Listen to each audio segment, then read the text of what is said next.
Di video kali ini saya akan bahas cara paling aman investasi di cryptocurrency, khususnya buat kita ya yang masih awam atau pemula di dunia cryptocurrency. Jadi cara ini bisa dibilang ya cara yang paling aman untuk investasi di kripto. Jadi untuk caranya itu seperti apa ya? Kalian bisa simak di video kali ini. Dan di video kali ini nggak hanya teori saja, jadi ada contoh prakteknya. Jadi saya juga investasi ya dengan cara ini. Nah di akhir video kalian bisa lihat ya untuk keuntungannya dan juga potensinya itu seperti apa kalau investasi dengan cara ini ya. Cara yang menurut saya ini paling aman ya untuk pemula investasi di cryptocurrency. Jadi langsung saja ya. Jadi buat yang pemula investasi di kripto ya pasti yang paling ditakutkan ini dari segi fluktuasi. Jadi pergerakan harganya. Jadi ini grafik harga Bitcoin. Nah Bitcoin ini padahal kripto yang nomor satu, yang paling besar sendiri. Nah ada ribuan kripto ya sampai 9 ribuan. Nah yang nomor satu saja resikonya seperti ini. Kalian bisa lihat grafiknya.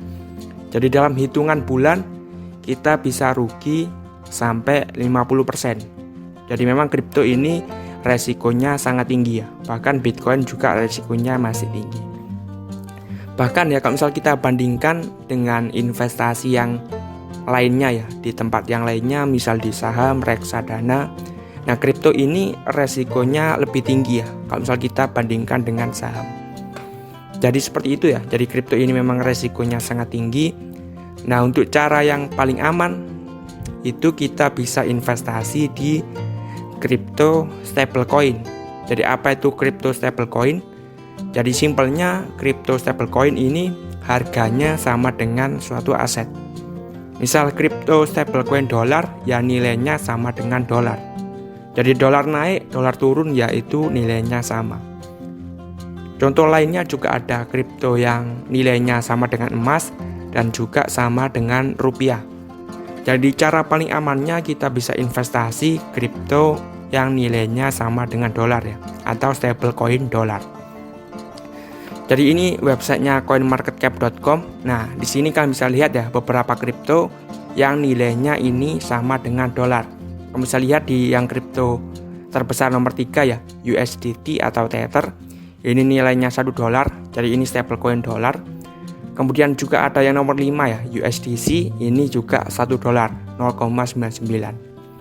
Kemudian untuk lanjut ke bawah ada Terra USD, ini juga stablecoin.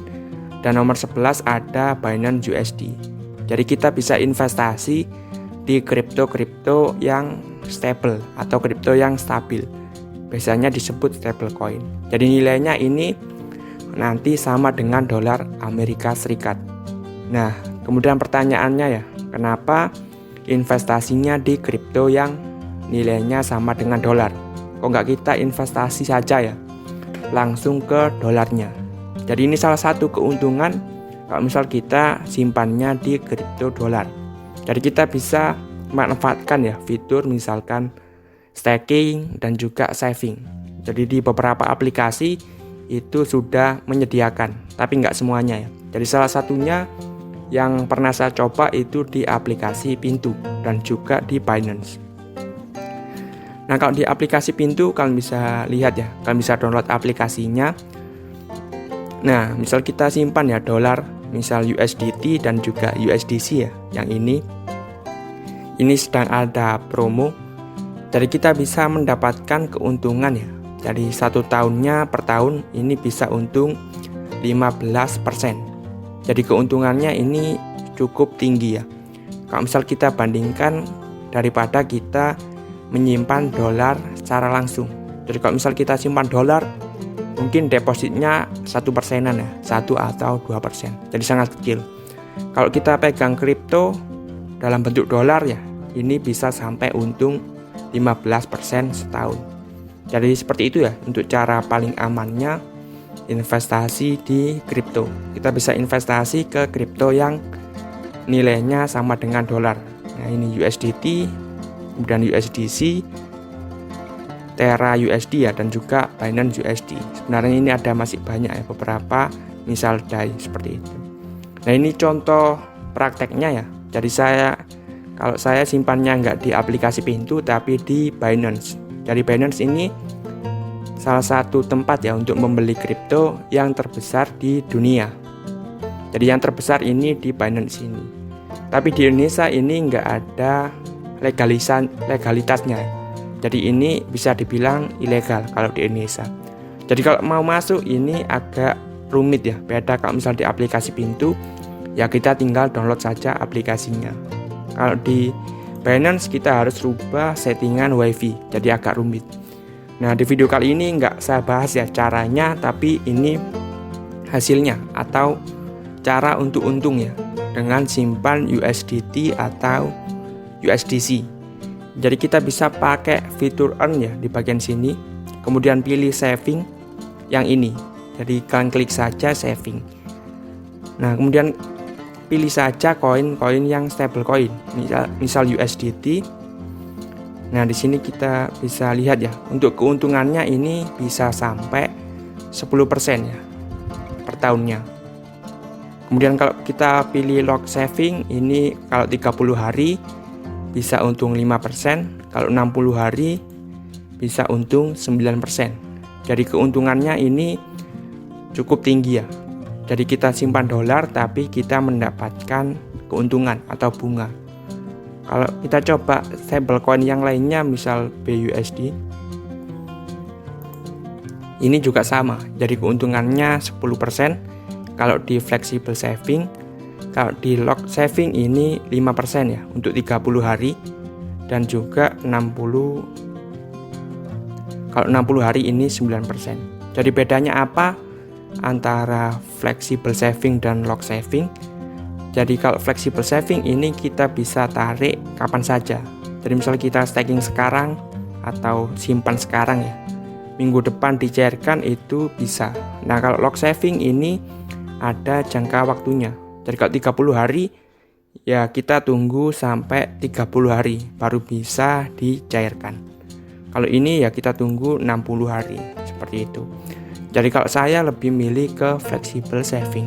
Atau kalau di crypto atau di stablecoin yang lainnya, misal ini tadi apa ya, yang nomor selanjutnya ada USD. USD apakah ada USD? Nah, di USD juga bisa ya. Jadi APY-nya 6% per tahun. Kemudian kita cari lagi yang DAI. Kalau DAI ini 2,2%. Jadi yang paling menguntungkan kalau kita simpan di Binance Saving ini yang USDT ya. USDT ini bisa 10% sama BUSD. BUSD juga bisa sampai 10% untuk APY-nya. Jadi kalau saya pernah dan masih menyimpan ya dolar dalam bentuk yang BUSD ini. Jadi BUSD, jadi saya simpannya di bagian saving tadi. Jadi di sini saya akan tampilkan ya untuk keuntungannya. Jadi saya lupa masukannya ini tanggal berapa. Jadi udah mungkin beberapa bulan yang lalu ya. Jadi kalian bisa lihat di sini. Nah, seperti ini. Jadi saya simpannya 130 dolar BUSD. Nah, sekarang mendapatkan 1,7 dolar. Jadi lumayan ya, kita istilahnya nabung dapat 1,7. 1,7 ya sekitaran 20.000 rupiah. Jadi keuntungannya cukup besar ya. Kalau misal kita bandingkan daripada kita simpan di tabungan bank ya. Jadi tabungan bank bunganya ya hanya sekitar 0,1-an. 0,1 sampai 0,2. Dan ini bisa dicairkan kapan saja sama dengan tabungan bank. Jadi seperti itu ya, ini contoh langsungnya. Jadi saya investasi di saving ya, di flexible saving. Jadi ada 3, di BNB saya juga simpan, di Cake simpan, dan juga di BUSD. Jadi yang paling aman kan ya di BUSD ini.